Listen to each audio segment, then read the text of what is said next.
Welcome into hour number 3 of the Early Line Monday morning edition. I'm Donnie Rightside. He is Joe Ranieri. A lot more hot topics to come in hour number 3, no doubt about it, but maybe none hotter than the NFL offseason starting to pick up steam. You know what's coming up next year. Free agency, the tag period's going to end. We're going to have the draft, OTAs, and away we go into training camp and preseason football. But the questions of where are some of these quarterbacks actually going to land with their new teams, or will they be staying with their same team? So we asked the public here in our Fade the Public poll at SportsGrid TV, give me some choices here on who will be a starting quarterback next season. And we narrowed it down to Justin Fields and Russell Wilson, and also give the options of both of these guys to be starting quarterbacks or neither to be starting quarterbacks next year in the NFL. Justin Fields, the leader in the head-to-head competition against Russell Wilson with 35.8%, but also the public does feel, Joe, that we have both of these guys starting in the NFL next year. So let's start off the conversation here with some fun. Justin Fields, as you said, you expect him to be back with the Chicago Bears. Talk to me about that. Well, I do. I think that there's a lot of smoke going on here across the board with, Caleb Williams and the number 1 pick, and they're going to go and Fields is done. And I'm not buying that. I am a big believer in the devil you know is better than the devil you don't. There is no way you're going to be able to convince me that any one of the top 3 quarterbacks in this draft somehow has so much more upside than what you already know you have in Justin Fields. And not to mention, he's apparently a great locker room guy. The locker room loves this kid. So that matters. You can't be throwing Caleb Williams and crying after losses in the locker room with a bunch of grown men. That is not going to go over well there. So I think they move down. I think they inherit a whole lot of other picks. And I think ultimately they've got their quarterback of the future on the roster. Welcome in the radio audience. You're watching and listening live here to the Early Line Monday morning edition. I'm Donnie Rightside. He's Joe Ranieri, Sirius XM channel 159. The rest of our radio affiliates here. It's interesting as it plays out because you are going to get a massive haul back if you think Justin Fields is your future. But let's play this angle. And again, Justin Fields leads this year as being a starting quarterback next season. Doesn't say with the Bears, just to be a starting quarterback in the NFL. My question to you, Joe, is can you afford to pass over Caleb Williams? Because a lot of people, including general managers, and rightfully so, outside of Jerry Jones. Jerry Jones can make all the decisions he wants and all the mistakes he wants. He's not going to get fired because he owns the team. But if you are the GM, Ryan Poles here in Chicago, can you afford to make this? Because if it does work out, you're an absolute genius. But if it doesn't work out, you will be fired. And quite frankly, wherever you try to get a job, hey, that's the guy that passed over Caleb Williams, who was a 5 times MVP and won 3 Super Bowls and couldn't be stopped. And you pass that up here. Can you, as the general manager of the Chicago Bears, pass this over? Absolutely you can, because you can, being in that, you have all the leverage with that number 1 pick. And because there are so many quarterback needy teams just behind you, there are teams that will overpay to be able to move up and get the guy that they need. They don't need a quarterback. They have a quarterback. What they have not had is enough continuity and enough weapons around him. Now, here you have a situation where you can head fake all the competition by going, yeah, I really like Caleb Williams. I really like, May. I like, JT Dan. Okay, great. But there are teams behind you that want those guys and are willing to pay for it. The haul that you can get by keeping Fields and surrounding him with all that talent, I think they're absolutely crazy. The devil you know is better than the devil you don't. And just because you can get them at number 1, don't mean they're going to be a number 1 pick. I am not buying it. I'm not sold on any of these quarterbacks coming out. I think Fields has got just as much upside as any one of those guys do. By the way, you're taking a look also. A lot of talk on Justin Fields, rightfully so. Chicago Bears number 1 overall pick. It's an unbelievable debate. But the one debate it doesn't seem like we're having is, should Russell Wilson actually return to the Denver Broncos? Because it seems like it's already a foregone conclusion that he won't be there. Now, hear me out on this, because if you think both of these quarterbacks can start in the NFL, because Russell Wilson does bring a name with him, what play is he going to bring with him? Hopefully it's not the play that he was at the Denver quarterback position. But as I say this, Like, if you are the Denver Broncos, it's not as if it's like, hey, this is a tough decision. If we let Russ go and just cut him, we're going to eat $25 million in dead cap space. Joe, we're talking about accelerated numbers of close to $80 to $90 million if you cut him. And quite frankly, it looks like the Denver Broncos will be happy with that. So usually it's like, we're going to try to make this work as much as we can because we can't afford this cap hit because it's going to absolutely crush what we can do over the next year. It looks like the Denver Broncos are okay with that, which leads me to ask you this question. If the Broncos are okay with eating like $90 million of dead cap money, how much could Russell Wilson actually have left in the tank? Yeah, none, nothing. And I, ironically enough, all the rumors and all the stories that we're hearing is this really doesn't necessarily have anything to do with his ability on the field. It's his inability and lack of communication as well as execution. I mean, listen, we're talking about Sean Payton, a guy that came in, and I think he realized rather quickly that Russell Wilson can't be saved, that he is past the point of any return. I mean, mind you, this is a guy here that coached Drew Brees for how long in his career? He is used to a certain way to have a quarterback that can certainly do some things here, and I think he learned that Russell Wilson is not that guy, and that Russell Wilson, yeah, sure, he could be. I mean, listen, Baker Mayfield's going to be a starting quarterback this year. Russell Wilson can still get up under center, and congratulations. You're not going to win anything, and I think he knows that, and I think that's why they're ready to cut ties, because I don't think you're teaching an old dog new tricks here, and I don't think Sean Payton wants anything to do with that. Better, and the locker room. There's also some locker room issues there with Russell Wilson. So you got to cut bait, man. It's worth the money that you're going to lose just to be able to get rid of him and move on.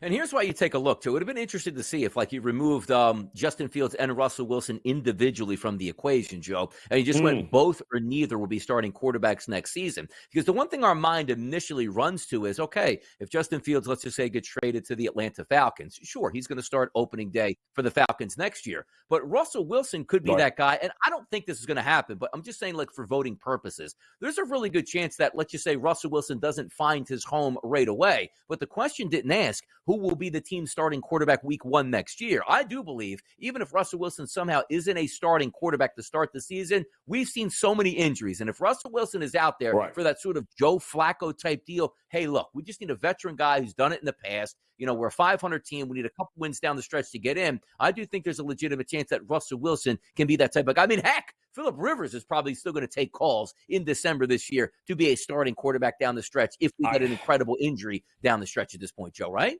I don't think he holds on, Donnie. I think it's either start or move on to the second part of your life here. That's it.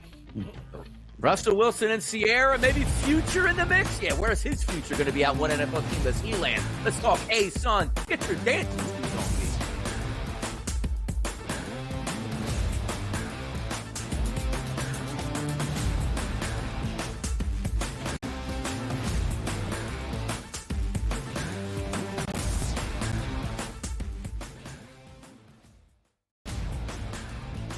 The Lakers lose by double digits last night on the road in Phoenix against the Suns. The Suns get their first victory following the All-Star break, winning by 10 in covering. Anthony Davis played 42 minutes in that game. LeBron James played 37 minutes in a loss. This is the same thing. It's like repeating this over and over and over. Sure, do you want to win these basketball games? Yes, but you sort of say to yourself, all right, at what cost do we have? The Early Line, only on SportsGrid. The Bostonian versus the Book. In the Big Ten, it's the same thing. No offense to you guys. This feels like the Penn State rule. This feels like this is the guaranteed Penn State to get in. We need to find a way to let them in because they can't beat Michigan. They can't beat Ohio State.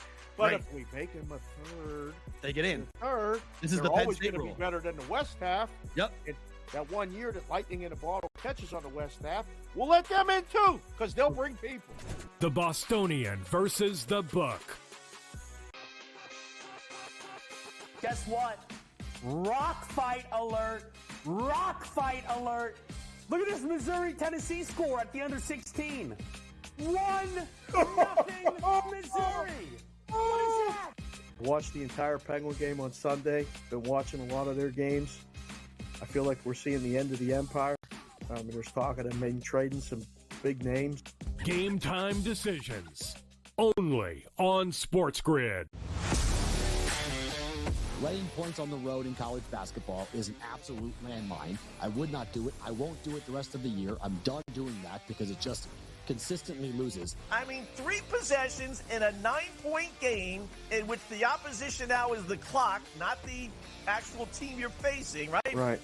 And these guys are taking up shots. I mean, it's just like, that's why it's the NBA. In-game live, prime time, only on SportsGrid. It's smarter to be on SportsGrid, your 24/7 sports wagering network.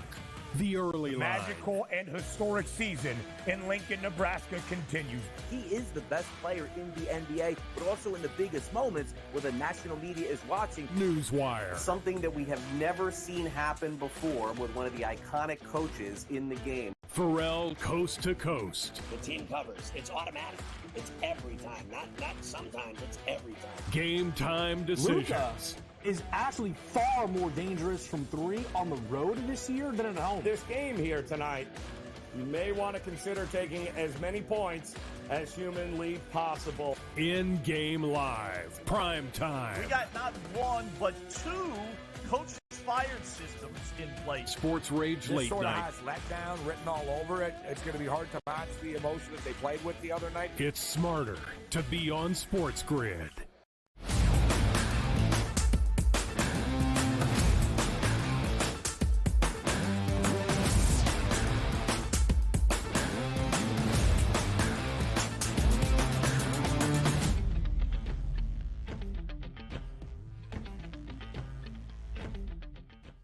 Right back out here on the early line, hour number 3, rumbling along. And if you don't have your dancing shoes on, people, you are missing out because we start the official, for me, it's the official start of the dance tonight. It's Donnie right side, it's Joe Ranieri, the A-Sun tournament. You might not even know what the A-Sun is or if we're making it up, but trust me, it's Quality Basketball Conference kicking it off. Now, if we're taking a look at the true essence of March, this week here, the mid-majors, the Power Fives, they're still winding down, right? So this time, we get those lower schools here, the lower mid-majors, the schools that you may not have heard of here that have every right to try to crash your party as a 15th or 16th seed come your March Madness tournament. But this week, again, mid-majors winding down along with those Power Fives. Next week, they'll kick it up. But I love the start here because most of the time, you either going to have to win or you don't get into March Madness. And that's the fun of it here. But if we're taking a look initially, before we start with the A-Sun, Joe, and try to break down the brackets here, essentially, and where they're going to play and some of the rules here in the A-Sun, let me talk to you about conference tournament week itself. And also, we can include the Power Fives. Give me the way you handicap it here because usually, again, the A-Sun is a little bit different. You have to win it to get in. That's not going to be the case once we start next week. So when I'm looking at betting these conferences, it's a different strategy from this week towards next week. Do you have any strategies that you follow on conference championship weeks here, Joe, when betting? Well, you also have to, they're a little bit different. For instance, you're talking about the Atlantic Sun here. So don't forget that it works where these aren't neutral site games, right? These are games that are played on campus sites. So the higher seeded team will get, these are essentially home games then for teams. So that kind of changes the handicap a little bit when you start looking at some of these teams. And we saw it across the board, Donnie, this year with whether it be the power conferences or the mid-majors, you know, home favorites across the board in conferences this year straight up have been absolute money. I mean, we're talking about a 70% clip or higher. So it matters, even in the mid-majors, who you got to figure how many kids on campus are actually coming to the air. Well, sight lines matter, comfort level matters with these mid-majors. So understand how the individual conferences work and understand how you're going to get games played on teams' home courts here, and they are going to have a distinct advantage, which means you have an advantage when betting it. And by the way, just looking overall, because again, some of these conference tournaments are a little bit different than others. Some conferences, everybody seems to participate, but I'm taking a look here at the A-Sun schedule right now. We have two games, which we'll take a look in just a few moments. Jacksonville and Kennesaw State, followed by Queens and, Dunk City, as we like to know, FGCU.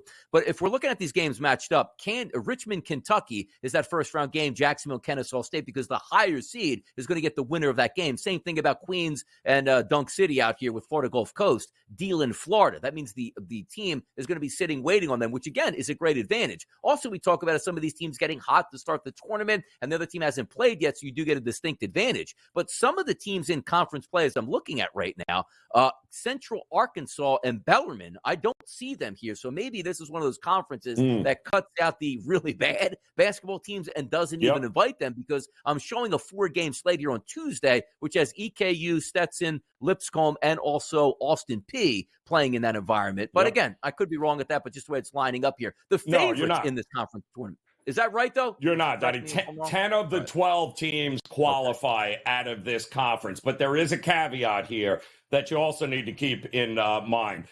Queens College, you mentioned, is the number 8 seed in this tournament. However, they're ineligible for postseason. Right. So if they run the tournament here and they win, they would be ineligible for the NCAA tournament. So if that's the case, then the regular season champ, which I believe was Eastern Kentucky in the A-Sun, they would get the beat. So they're the wild card in this Queens College. And we saw it, right? It happened to, what was it, Merrimack last year? And Fairleigh Dickinson ends up getting in and ends up, beating Purdue there. We have that situation here in the A-Sun, but 10 of the 12 teams only qualify for this conference tournament. Yeah, take a look at the top teams here. Eastern Kentucky to plus 145 number. Lipscomb at a 3-1 price. Stetson plus 550 and Austin P at a 9-1 price. Like if we're just saying, well, you guys don't really look at these too much. I actually lost a team total in Eastern Kentucky on Friday night when they matched up against Lipscomb, and Lipscomb beat them 81-67. Had I had Lipscomb's 81 points here, obviously I would have easily covered that team total at this point. But we do have some teams here that do like to get up and down the court in the A-Sun. Some teams that certainly do play a little bit slower. The one thing that we don't get is great defense across the board. So points won't be at a premium this weekend. If you are betting the A-Sun here, is it favorites for you? Are there any teams that can make a run? Because we'll take a look at the two games in just a moment here.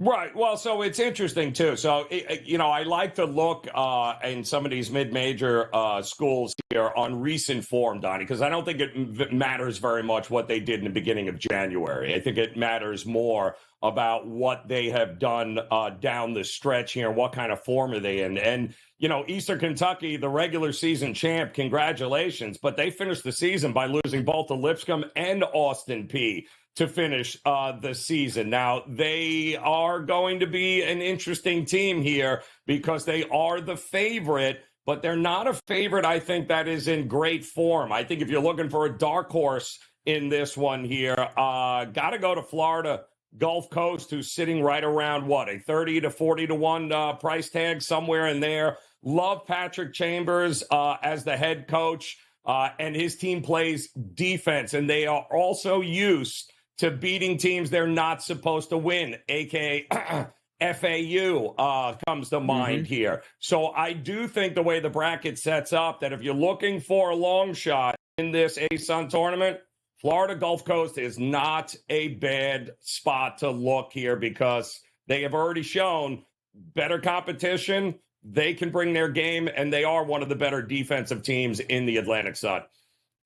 Let's take a look at Jacksonville and Kennesaw State tonight. Again, they're going to be playing in Richmond, Kentucky. Neither one of these teams on their home court, but I always love these anomalies that we find themselves. 12 teams in the Atlantic Sun. How about Jacksonville? The worst offense in conference tournament play here coming in, but also the number 1 overall defense here. So certainly it looks like who gets the better side of each other in practice. Obviously the defensive side, because that's what they care about most. However, one of those interesting things that pops up, Kennesaw State here is a favorite by minus 2.5 points. They don't have a great offense either. The one thing they like to is shoot the 3-point shot a lot. However, 11th in conference play at making them at 33%, but number 2 overall in volume. As I just said, 12 teams in conference play. Jacksonville in defense, who we said is number 1 overall in efficiency, they'll let you shoot the 3-point shot. So it's always tough. You're entering into conference tournament play on a neutral site game. Can you trust the 3-point shots to fall? Because if you do, Kennesaw might be that play tonight here, Joe, at -2.5.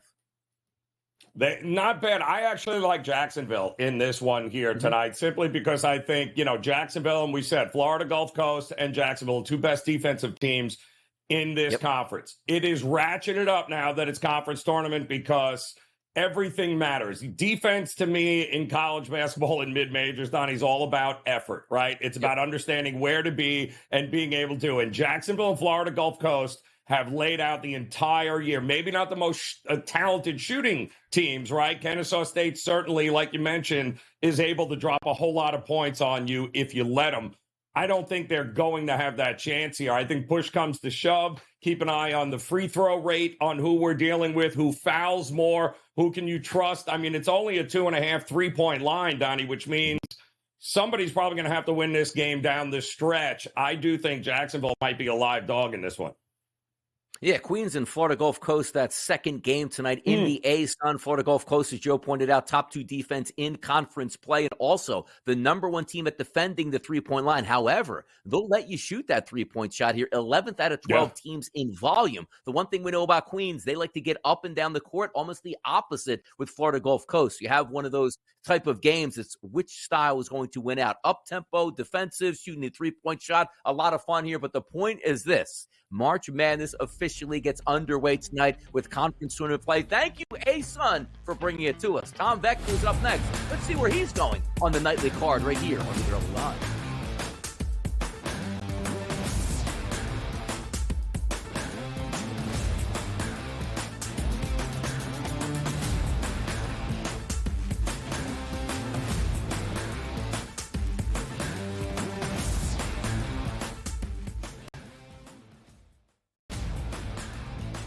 The Lakers lose by double digits last night on the road in Phoenix against the Suns. The Suns get their first victory following the All-Star break, winning by 10 and covering. Anthony Davis played 42 minutes in that game. LeBron James played 37 minutes in a loss. This is the same thing. It's like repeating this over and over and over. Sure, do you want to win these basketball games? Yes, but you sort of say to yourself, all right, at what cost do we have?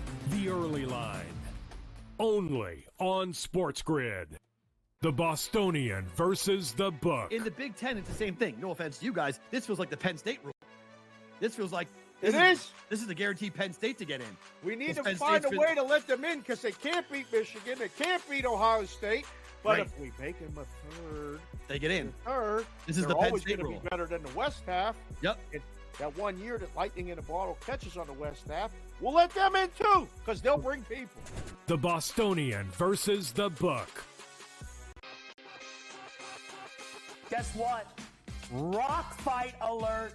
Rock fight alert. Look at this Missouri-Tennessee score at the under 16.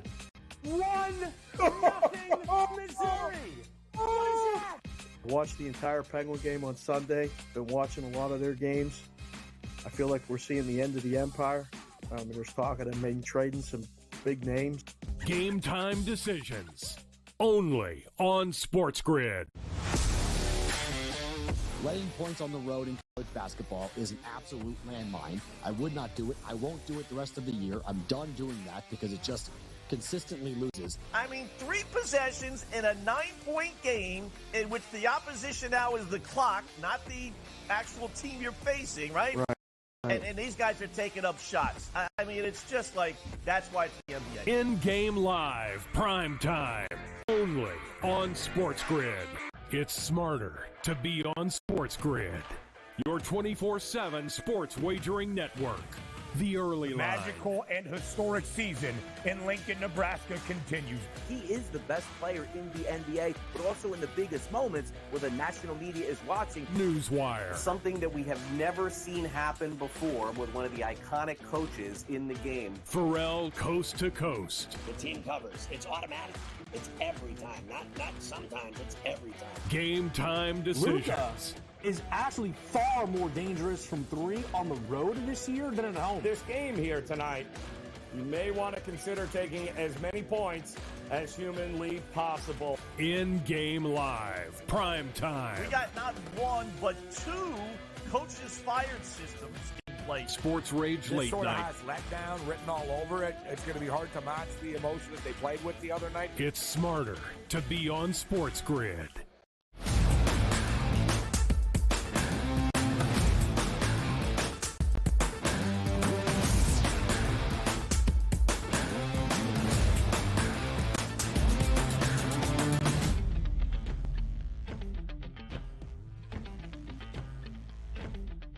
Rolling along, having some fun here on the early line, a Monday morning edition for March the 4th. It is March Madness. It's time for some fun. It's Donnie Rightside. It's Joe Ramirez. We welcome in Tom Vecchio from FanDuel to have some fun. Tom, how's it going this morning?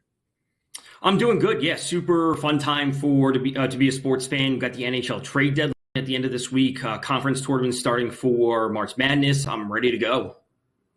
Yeah, it's fantastic stuff all the way around. So let's not waste any time. Let's get into the NBA tonight. Yesterday, we saw the Clippers in a defensive effort here. How about that? Picking up a victory over the Minnesota Timberwolves back-to-back tonight on the road against the Milwaukee Bucks. This line opened up at the FanDuel Sportsbook at 5.5 and currently sits at 5.5. A total opening up at 229.5, now down to 226. Of course, we don't know exactly who's going to be in the starting lineup, particularly for those Clippers. But Tom, give us a look tonight. Clippers-Bucks. I'm actually liking the Clippers tonight, and I got to say, I think the Bucks are being a bit overvalued. 5-game winning streak for them. That's great. They started off super rough under Doc Rivers. Win against the Timberwolves, sure. Win against the 76ers without Embiid, I'll call that a half a point. 2 wins against Charlotte and 1 win against the Bulls. Like, those 3 wins do not impress me. So I think the Bucks are being a little bit overvalued tonight. I would specifically side with Kawhi Leonard tonight. Over 10.5 rebounds plus assists. This is a pace-up spot for the Clippers, combined with the Bucks aren't good on defense. We can't take this 5-game sample size as like set in stone when you're winning 2 games against the Hornets. So I will take Kawhi. I will take a little bit of aggression from the Bucks. I think the Clippers cover. I think they can win outright, assuming everyone's in the starting lineup for them. That's the interesting part, Tommy, too, right? Because Kawhi and Paul George have actually played the second of a back-to-back this year. Like, wait a minute, what is going on? I don't know if that continues the closer we get to the playoffs here.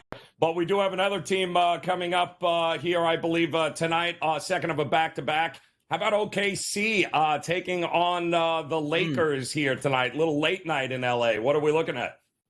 We're looking at no defense tonight. Both teams are in the top 10 of the league when it comes to offensive pace.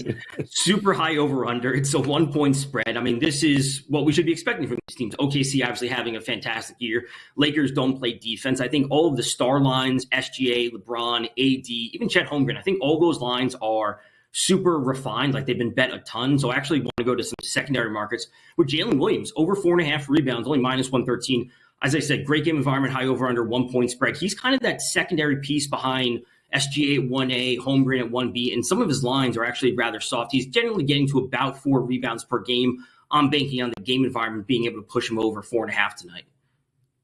By the way, if we're looking at this game, OKC versus the Los Angeles Lakers, it's interesting to me because you take a look at OKC yesterday, great win against the Phoenix Suns on the road. So now they're on a back-to-back. We saw the Lakers at home on Saturday night with LeBron James going to go clearing that 40,000-yard marker, but they also lost that game by double digits. But the reason I want to focus on OKC in this game, typically we see throughout the season, okay, let's rest our starters or maybe rest a starter or two. But when you look at OKC, you are fighting tooth and nail with the Minnesota Timberwolves. Can they take a night off tonight? And also, what do you think these starting lineups will be? Because the Lakers are a slight favorite, but only -1, even though OKC is on a back-to-back here, Tom. So I actually think OKC, they're fighting tooth and nail. I think between OKC and the Timberwolves, I actually think one of them win the West. I don't think it's going to be Denver. Denver, we know what they can do. They've proven it before. I actually think they take their foot off the gas because they have nothing to prove, right? OKC and the Timberwolves are these younger teams that still need to prove that they belong among the best in the West. So I expect full lineups from everyone tonight. The Lakers, what we see from them defensively and even as a well-rounded effort is a mystery on a nightly basis. So I have very little interest in taking the Lakers. I think going with the Thunder, going with the over is probably the route to go tonight. Yeah, SGA, too, played 38 minutes last night, and they needed all of it from him in order to win that game against Phoenix in the fourth quarter. So it'll be interesting to see what you get from him tonight here. But who knew it? I think this is just the 4th time all year the San Antonio Spurs have actually, if I'm not mistaken, won a game back-to-back And I'm saying that because I'm still kind of pissed off about the Indiana Pacers losing that game last night. But there is nobody more disappointed, I think, than Chicago Bulls fans on what has come out here so far out of this season. I don't know why a lot of these guys are still on this team, but they are. Do we trust them on the road going to Sacktown here and lighting a beam? I don't. Are you a big Bulls believer here? No, I'm not. I think they did not make the right moves at the deadline. They should have moved a ton of players. I know they're dealing with a ton of injuries. It is what it is. My most sought-after market tonight for this game will be the prop for Keegan Murray. None of the lines are posted. De'Aaron Fox is still listed as questionable. He's missed the past few games for the Kings. But Keegan Murray is a great three-point shooter. The Bulls, they're allowing 14.6 threes from their opponents per game. That's last in the league. Over the last 3 games, that's up to 17 threes allowed. So Keegan Murray, who set a rookie record last year for threes made, will be the market that I'm targeting tonight. If we take a look at the NBA Western Conference odds here, it's the Denver Nuggets at a plus 195 price here at the FanDuel Sportsbook as the favorite, followed closely by the Los Angeles Clippers. However, if we take a look at the standings themselves, there are 3 teams within a half game of each other. That's OKC, Minnesota, and the Denver Nuggets. Is it a foregone conclusion for us now that the Denver Nuggets are just going to overtake OKC and also Minnesota? Or in your mind here, is there worthy plays on, plus 750 here on OKC, plus 900 on the Minnesota Timberwolves to win the NBA Western Conference, Tom? Like I said, I think the Nuggets actually take their foot off the gas a little bit. They'd rather go into the playoffs fully healthy. I don't think a second or third, even fourth seed for them is too much of an issue. They can defend home court well up at altitude. My most the spot that I have the interest in would be the Suns at plus 800, plus 900, wherever they are. From a talent perspective, I think they can take anyone on. And if you gave me the Suns versus OKC or the Suns versus the Timberwolves in the second round, I think most people would be interested in the Suns, even if they don't have home court, even if they don't have even if they're the underdog in the series, like that veteran leadership that they have, even Devin Booker, who's been to the finals before, they have that well ahead of the Timberwolves and well ahead of OKC. So I will take the Suns at plus 900 simply from a talent perspective. They just need to be fully healthy. Let me ask you, Doc, how good, I mentioned the Spurs, but how good is Wembanyama in your opinion here? They've got some great new specials available there that you can back on FanDuel. I love to record a quadruple double this season. I think that is absolutely fantastic. But is he every bit as good, if not better, than Chet Holmgren in your mind? I think so. Like when it comes to Wemby, like what I'm thinking about most is like, what's he going to look like in 5 or 6 years when he puts on 40 or 50 pounds, hopefully? Like he's really going to be the next Giannis, but like he has to develop. So they've been kind of limiting his minutes. He like really has been pushing past 35 minutes too often this season. It's actually in the high 20s, low 30s. So for a quadruple double, will we see that? Probably not this year, but I don't think it's out of the realm of possibility in like 3 years, especially if the way the game has developed, like all offense, no defense in the regular season combined with the way that the Spurs play. It's like not that crazy to see at some point in his career. Probably not this year, though. Let's flip it over to ice hockey, Tom. Have some fun with this. And by the way, there is a minus 480 favorite tonight in the Colorado Avalanche, which we don't need to handicap that game. We're going to go to Broadway, and that's Florida and New York. Bobrovsky versus Shesterkin. And how about this? The FanDuel Sportsbook opened up this game at a minus 111 price here as a favorite for the Rangers, which is now flipped over to Florida for a minus 125 favorite. Florida and New York. Give us an update here on what we think is going to happen tonight in the Garden. Well, the 5.5 line is not something we normally see for the NHL, at least, this season and past few years, just because there's so much scoring. Both these teams are at the top of the conference, despite how hot the Rangers have been, winning 11 of their last 12 games. Over the last 2 weeks, they're actually dead last in the league with 78 shot attempts allowed per 60 minutes in 5v5 situations. That is not good. So they are giving up a ton of shot attempts. And over that same time, the Panthers are the 4th highest league for total shot attempts generated. So I'm not surprised to see the line flip in favor of the Panthers. So I actually like going to Carter Verhaeghe over 3.5 shots. He's averaging just over 3.2 shots per game. He's coming off a game where he had no shots on goal. So simply just due for some positive regression on the first forward line, on the first power play. This is a player that is consistently generating 3, 4, 5, 6, 7 shot attempts. He should be able to put them on net against the Rangers team. Again, 78 shot attempts per 60 minutes is absolutely terrible, despite them winning all these games. It was a hell of a year last year in South Florida because we had Stanley Cup and NBA Finals going on here. There is a lot of buzz here that maybe this Florida Panthers team better than the one that made it to the finals a year ago. Are you buying them? Eastern Conference and, of course, champs this year? Yeah, I actually think the Panthers might be the most well-rounded team among that top four. That's where the conference winner will come from. The Hurricanes, the Panthers, the Rangers, the Bruins. I don't think any of those other teams have a shot. The Canes are missing scoring depth. The Rangers are missing bottom six help. When it comes to the Bruins, they also need some center depth. They also need some bottom scoring. The Panthers are the most well-rounded team. The most interesting part for them is they started off the year super strong, despite not having Brandon Montour and Aaron Ekblad, top two defenders. They've rounded into form.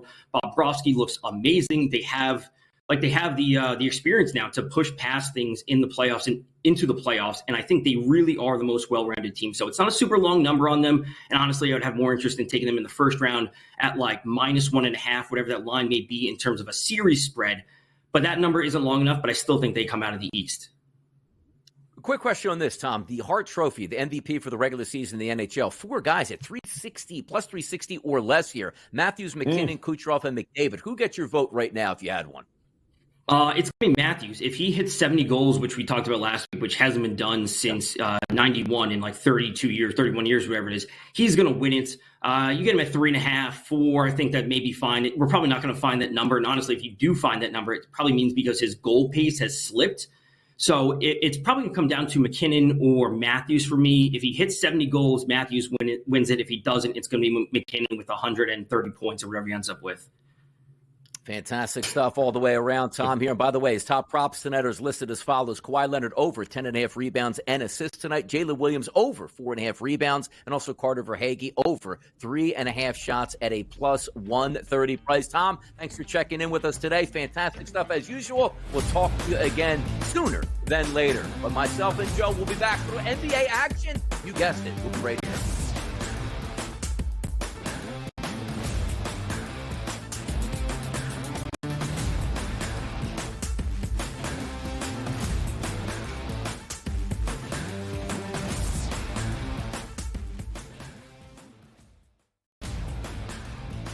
The Lakers lose by double digits last night on the road in Phoenix against the Suns. The Suns get their first victory following the All-Star break, winning by 10 in covering. Anthony Davis played 42 minutes in that game. LeBron James played 37 minutes in a loss. This is the same thing. It's like repeating this over and over and over.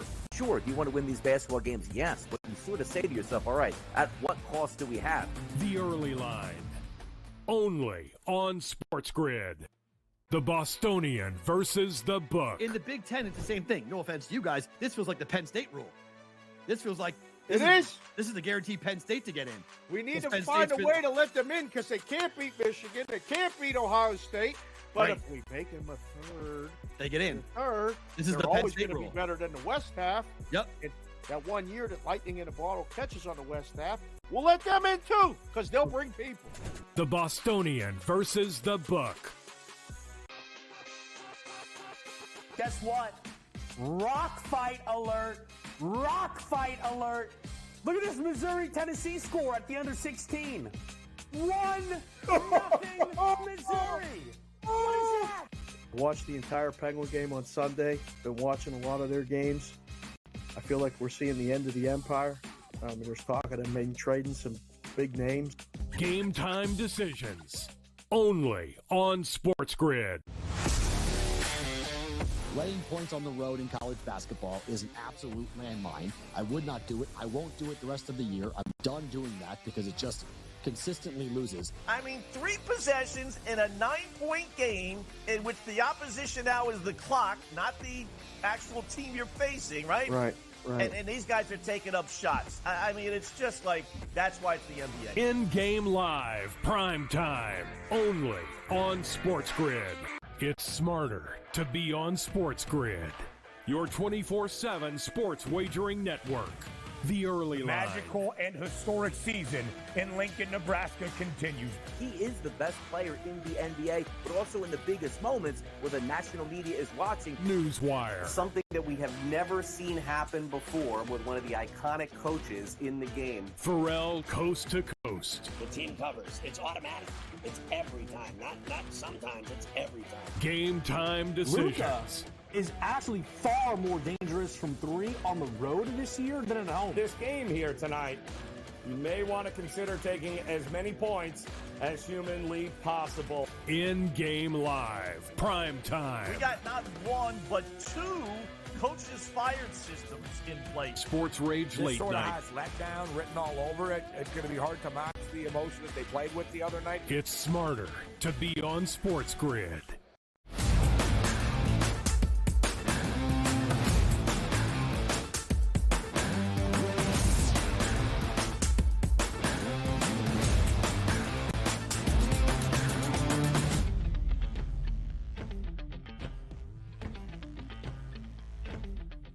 College basketball and the NBA collide tonight. Not a huge card in the NBA in particular either in college basketball. As we told you multiple times, the Atlantic Sun is kicking off March Madness with their conference tournament, but we got some big doings, particularly in the Big 12. If we take a look at the standings here, Joe Ranieri, Houston Cougars at a 13-3 number sit there up by one game over the Iowa State Cyclones, followed by the Baylor Bears, who are 3 games back at 10-6. The one thing we do know, the Big 12 is a really good and deep conference here. So anything above 500, probably in conference play, is going to get you into March Madness. Interesting game tonight between Texas and Baylor. If we set the table for this one, you take a look at the FanDuel Sportsbook opening this number at -6.5 and still sitting there this morning. A total which opened up at 146.5, now down to 144.5. My favorite play on Friday, even though it was for a Saturday game, obviously no early line on Saturdays, my best bet was Baylor to handle their business over Kansas, and they did that. They were at home, so they don't have to travel in a quick turnaround here, taking on Texas. Any looks from you tonight as Baylor is a 6.5-point favorite over the Longhorns here? Yeah, so Texas is just not. They're not in the same category as the Baylor Bears here. I mean, Scott Drew and this team here, 5th in the nation in adjusted offensive efficiency.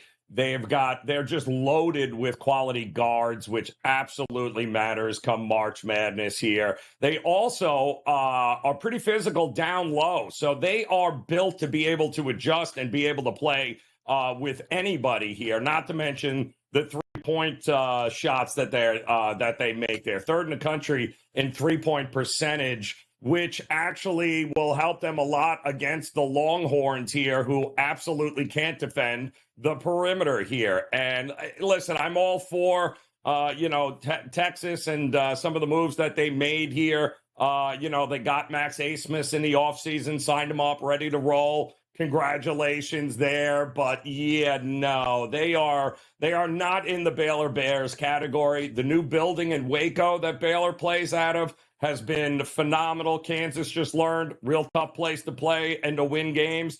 Texas, unfortunately, is going to learn that here as well. I think Baylor absolutely rolls them and leaves no prisoners here. By the way, Baylor here, I talked about to start the show today, 40-1 price before they took on Kansas here for the national championship odds at the FanDuel Sportsbook. They now sit at 30-1 in this one. I do also expect them to win this game tonight. I think Texas is an interesting matchup due to the 3-point line. But talk to me moving forward about Baylor. It's a pedigree program that wins a lot of basketball games and looks like they're playing their best basketball here late in the season, Joe. Yeah, they really are. And again, I think it begins and ends with the guard play with Baylor, right? Ray J. Dennis, Jaden Nunn, both are shooting better than 40% from 3. They can absolutely, and as a matter of fact, they're still waiting to see. I believe Langston Love also will be available to them coming back here. So, I mean, this is a team where they will shoot you out of the gym at any point. But what I like about them is their ability to be able to get it down low and play physical basketball in the post, which is going to help them come any sort of Houston type of matchup or UConn type of matchup there. They will be able to go toe-to-toe. The only glaring issue that I see with them is sometimes their defense breaks down a little bit there, but they certainly can recover with their ability with the guard play to be able to shoot you out of the gym. The ACC, Joe, going to take center stage tonight at 7 p.m. down on Tobacco Road. Why? It's Duke and NC State. Take a look at this game. Opened up at the FanDuel Sportsbook at 5.5 points. It still sits today at 5.5 points. A total also opened up at 149.5. Exactly the same today at 149.5. Is this a big game? Absolutely. But Duke must be completely focused here, because if they want to get to Saturday's matchup at Cameron Indoor against the Tar Heels with a chance to win a share of the ACC, they must beat NC State tonight. They are a favorite. They're on the road. Joe, do the Duke Blue Devils handle their business tonight? Well, listen, I mean, Duke is, we talked to Coach James Young earlier in the show, and he's not a big fan of the consistency here with Duke, and I don't trust them in a March Madness situation here. But the one thing that they've done really, really well is they don't beat themselves. And what I mean by that is they don't turn the ball over a lot. They are great in getting their offensive rebounds, which means their ability to be able to not only hold on and maintain possession, but get second chance points has really been what has done some teams in this year against Duke. They're very, very good. They've gotten more discipline as the season's gone on here. NC State, we know they can certainly shoot the ball. They prefer to slow it down if they have a lead, but I don't think they're going to have the lead. I think NC State is going to have to keep pushing pace here to try to keep up with Duke. And if that's the case, I like the over in this matchup here. I think we're going to get some points, especially with NC State at home. Yeah, should get some tempo in this game. And as we've noted there, if you're looking just in ACC play, the most efficient offense is the Duke Blue Devils. So if they can bring that energy on the road, should come away with the victory, and then sets up a fantastic showing this weekend. Now, you might be asking, like, well, wait a second. Doesn't Carolina have a game they have to play? Yes, it's against Notre Dame. So we can sort of move them along and winding up this weekend here in Cameron Indoor for a lot of fun here. But Duke has to do their part with a win tonight over NC State. Let's flip it over to the professional ranks and the NBA and go with the Milwaukee Bucks, winners of 5 straight games, who now find themselves back in pole position for second place here currently in the Eastern Conference behind the Boston Celtics. Why is that? The Cleveland Cavaliers lost yesterday to the Jalen Brunson-less New York Knicks after only getting a minute out of him on their home court and still losing that game. However, tonight the Clippers come in with a big victory last night. So back-to-backs on the road, but the number, -5.5 as a favorite towards the Milwaukee Bucks tonight, and a total of 226. Is the back-to-back too much to hold up? Did the Clippers sit some of their starters? We'll find out. But talk to me tonight about this game, Joe. We back in the Bucks, the hot Milwaukee Bucks. Yeah, no, I mean, the Bucks are doing great, but they've also played Sisters of the Poor here. I mean, congratulations. You've beaten, Washington and, I mean, you haven't just Charlotte twice. Like, yeah, great stuff. But this is a terrible spot for the Clippers with the second of a back-to-back on the road. They just went up against a very physical Minnesota Timberwolves team and actually beat Minnesota at their own game. Minnesota loves to play those tough, low-scoring physical battles there, and the Clippers actually did it better. And we had mentioned earlier, Kawhi Leonard and Paul George have been playing most of the back-to-backs this year, but I'd be very cautious with this game, because as we get a little bit closer to the end of the regular season and playoffs, I don't know how much we're going to see of this in the back-to-back. It's a totally different team, the Milwaukee Bucks, than what they just faced here in Minnesota. But my big question would be, how much did that Minnesota, the physicality of it, how much did that take out of this team? Because don't forget, Giannis, Bobby Portis, they're going to be coming after him here tonight. I think it might be too much here for the Clippers, who might not have everyone playing. By the way, let me ask you a question on this, too. Award season in the NBA. We talked about it with the NHL with Tom. There's a couple guys up front. Obviously, we know it's Jokic at a -150 price. Let me ask you this question, though. Giannis Antetokounmpo is now 14-1, so he's actually gaining a little bit of steam. Is that going to be good enough for him to win an MVP award if they don't overtake the Celtics? And quite frankly, they're 8.5 games back. They're not going to do that. So my question is Giannis locked out of the MVP because they can't get the number 1 overall seed, or no? No, I don't think he is, because he does. And you also have to look at it. Think about what his numbers are with Dame Lillard on the team as well. Another guy that needs to get his in order to be somewhat effective here. So the fact that he's been as good and as efficient on what he has done this year with another Hall of Famer right next to him there in Dame Lillard has been impressive. So he's been willing to play the role of great teammate. You need him to pad. You need him to get a rebound. I mean, listen, every season, Donnie, as long as Giannis is playing the prerequisite amount of games, he's going to have the numbers. He's going to have the stats. He's always going to be in consideration for the best player, the MVP in the league, no matter what. In consideration for maybe the best player of all time, that is LeBron James taking on OKC tonight. OKC with a great victory yesterday on the road against the Phoenix Suns. Now fly up to Los Angeles and try to take on the Los Angeles Lakers. Talking about this game earlier, a line swing. It's a mild one, but still a favorite for OKC at -1 is now turned into a -1 point favorite for the Los Angeles Lakers. The total in this game opened up at 240.5, now sits at 238.5. We'll see who the starting lineups will be. Probably not really factoring in the Lakers. They should be full go tonight. They're on a rest from Saturday and not playing on Sunday. Meanwhile, OKC, as we said, played last night against the Suns. Is that jet lag going to catch up with the Thunder, or are they locked in with a legitimate chance to knock off the Lakers tonight in L.A., Joe? Well, that's all there. That was a very physical late-night game for OKC last night against Phoenix, who quite honestly had done a pretty good job for about 3.5 quarters in that game last night, Donnie.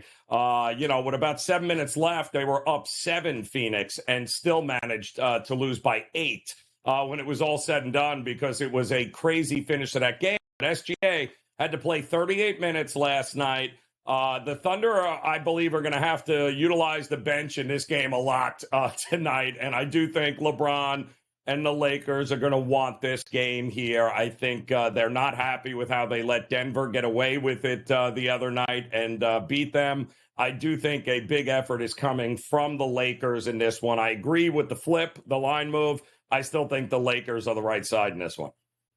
I agree with you on that one. I do think the Lakers are able to catch OKC. Now, maybe if there wasn't a rest disadvantage, OKC would come in and be able to handle their business. No shame in their game. It's hard to win on the NBA on the road, particularly on a back-to-back when the other team played Saturday night at home and is waiting on you here on a Monday night basketball game. Chicago Bulls and the Sacramento Kings. The Kings looking to light the beam here, struggling a little bit in their last 10, going 5-5, but picked up a nice victory over the Minnesota Timberwolves last time out. They're taking on the Bulls. They opened as a 7.5 point favorite here at the FanDuel Sportsbook, now showing a 6.5 point number. 229.5 is a total, down to 227.5. Offense, you usually don't think of that coming from the Chicago Bulls, but tempo should be there for the Sacramento Kings. Are we looking for a cover for the Kings, or is it the Chicago Bulls as a surprise on the road in Sacktown? Well, Chicago's alternated wins and losses, right? You go back to the 22nd of February. They lost to the Celtics. They beat at New Orleans. They beat them. They lost to Detroit. Then they beat Cleveland. Now they just lost to Milwaukee. And now they've got Sacramento here. To me, the big question about Sacramento is De'Aaron Fox playing? That's the question we need to ask. Because without De'Aaron Fox, I do not trust by more than 2 buckets here, 2 possessions. Absolutely not here. I would wait to see what we're going to get here from Sacramento and De'Aaron Fox. He's missed the last couple of games. He is dealing with the knee issue there. So I would hold off and wait. But either way, I think the Bulls have enough. Win-loss, win-loss, win-loss. Okay, they lost the last game. I would be willing to take the points here with the Bulls. Yeah, here we go. We'll take a look at also Domantas Sabonis. Can he get another triple-double and rack that up? With the Kings certainly looking for victories. Question on this game, Portland Trailblazers, Minnesota Timberwolves. Just like the OKC Thunder, who won last night and are playing on the road, Minnesota Timberwolves actually lost yesterday, but playing at home on a back-to-back. They're favored in this game, Joe, by 2 touchdowns. And look at his total. What are we, going back to the mid-90s? A 210 posted number. And he looks to the over-under, even a side on this one for you, Joe. Well, I think it's low for a reason, Donnie, and we certainly know we're not going to get a ton of offense from Portland, but Minnesota, I think, slows this thing down to a crawl tonight. I'm on the under here. 6 games in NBA action, a couple games there in NCAA action that we previewed, as well as the A-Sun tournament tonight. More and more tournaments get underway this week. We got one more segment to go for Monday edition of the Early Line. It's Joe and Donnie, and we'll be right back.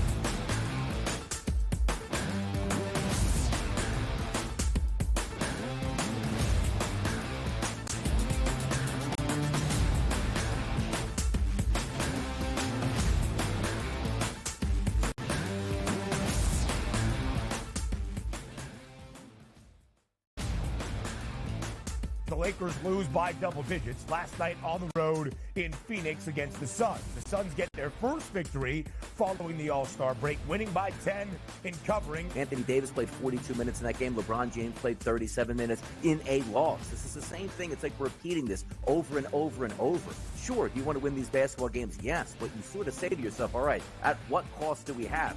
The Early Line, only on SportsGrid. The Bostonian versus the Book. In the Big Ten, it's the same thing. No offense to you guys. This feels like the Penn State rule. This feels like this is the guaranteed Penn State to get in. We need to find a way to let them in because they can't beat Michigan. They can't beat Ohio State. But if we make them a third, they get in. Third, this is the Penn always State going to rule. be better than the West half. Yep. That 1 year that Lightning in a Bottle catches on the West half, we'll let them in too because they'll bring people. The Bostonian versus the Book. Guess what? Rock fight alert. Rock fight alert. Look at this Missouri-Tennessee score at the under 16. 1-0 Missouri. What is that? Watched the entire Penguin game on Sunday. Been watching a lot of their games. I feel like we're seeing the end of the empire. There's talk of them maybe trading some big names. Game time decisions, only on SportsGrid. Laying points on the road in college basketball is an absolute landmine. I would not do it. I won't do it the rest of the year. I'm done doing that because it just consistently loses. I mean, 3 possessions in a 9-point game in which the opposition now is the clock, not the actual team you're facing, right? Right. And these guys are taking up shots. I mean, it's just like, that's why it's the NBA. In-game live, prime time, only on SportsGrid. It's smarter to be on SportsGrid. Your 24/7 sports wagering network. The Early Line. Magical and historic season in Lincoln, Nebraska continues. He is the best player in the NBA, but also in the biggest moments where the national media is watching. Newswire. Something that we have never seen happen before with one of the iconic coaches in the game. Pharrell Coast to Coast. The team covers. It's automatic. It's every time. Not sometimes. It's every time. Game time decisions. Luka is actually far more dangerous from 3 on the road this year than at home. This game here tonight, you may want to consider taking as many points as humanly possible. In-game live, prime time. We got not 1, but 2 coaches fired systems in place. Sports Rage Late Sort of Night. has letdown written all over it. It's going to be hard to match the emotion that they played with the other night. It's smarter to be on SportsGrid.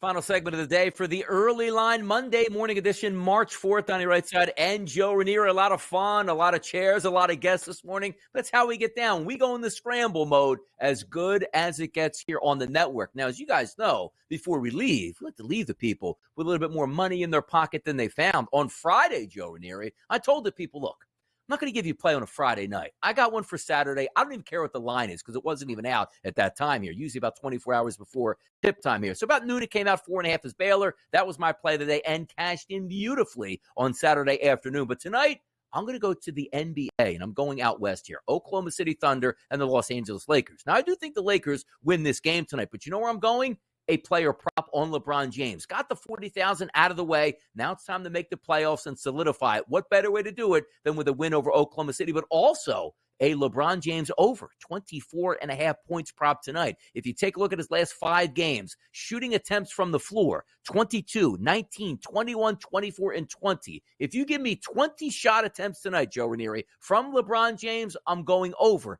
24.5 points. That's my best bet on a Monday here today. So, Joe, the floor is yours. What do we like out there for the public? I'm going to stick with that Baylor game, Donnie, because, listen, I think a lot of people are going to look at Baylor having that big, a tough win there at home against Kansas a couple of days ago, right? They'll also think that maybe the Longhorns can catch them on a, maybe a down game, a little bit of a letdown. I don't think any of that is going to happen here. I think Baylor is going to win this game. And don't forget, Baylor lost 75-73 in Austin on a final shot there. I don't think that happens here tonight. I like the over, and I like Baylor to get it done.